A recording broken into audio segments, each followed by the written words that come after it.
Thanks, Mr. Drudd. Secretary, in relation to Pakistan, we have seen over the last several months serious deterioration in the political situation, repeated instances of excessive force being used against protesters, mass arrests of political opponents, including extremely high-profile political opponents, not least of which the former Prime Minister, reports of at least 2 prominent journalists going missing, and we've seen civilians being tried under military law, contrary to international standards. Have these incidents and developments in Pakistan been raised by the Australian government, either through the High Commission in Pakistan or to the High Commission in Pakistan here in Canberra? Thank you, Senator. I'll defer to Mr. Cowan. Senator Gary Cowan, First Assistant Secretary, North and South Asia Division. Yes, Senator, we'd agree that there's been a sustained period of volatility in Pakistan, especially since the dismissal of Imran Khan's government last year in April, and tensions rose significantly after his arrest on the 9th of May. And as you note, there's been mass protests and I guess reactions from the security forces. Mr. Khan was released on the 11th of May, and there are some ongoing cases in that regard.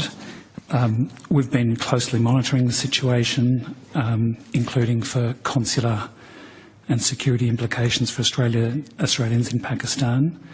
We've been making clear that we support a Pakistan that's peaceful, prosperous, democratic, and adheres to the rule of law. We've been calling on parties to adhere to the rule of law and respect and promote human rights. We've been engaging with Pakistan's authorities mainly through our High Commission in Islamabad. In the period since the 9th of May, we've had 5 meetings with government representatives in that time, and also our High Commissioner met Imran Khan on the 31st of May, so that was yesterday.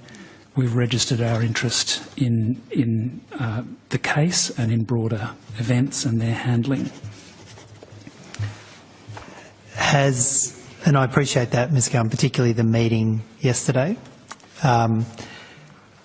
Has the Australian government raised with the government of Pakistan concerns about the attempted assassination of Mr. Khan?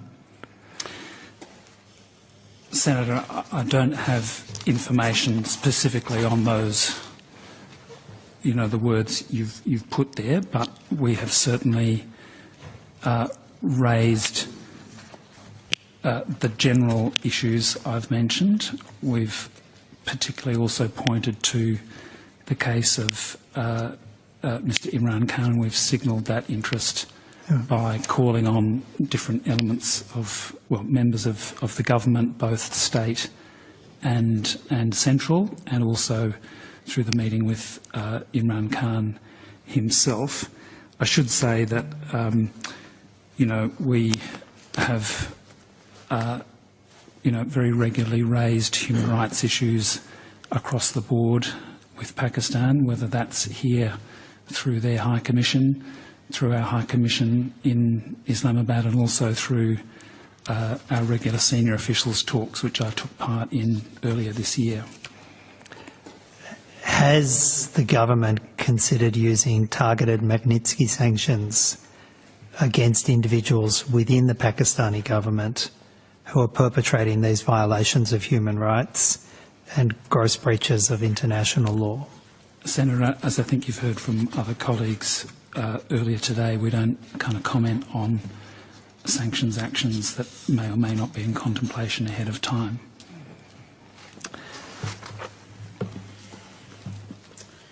Thanks, Ms. Cowan.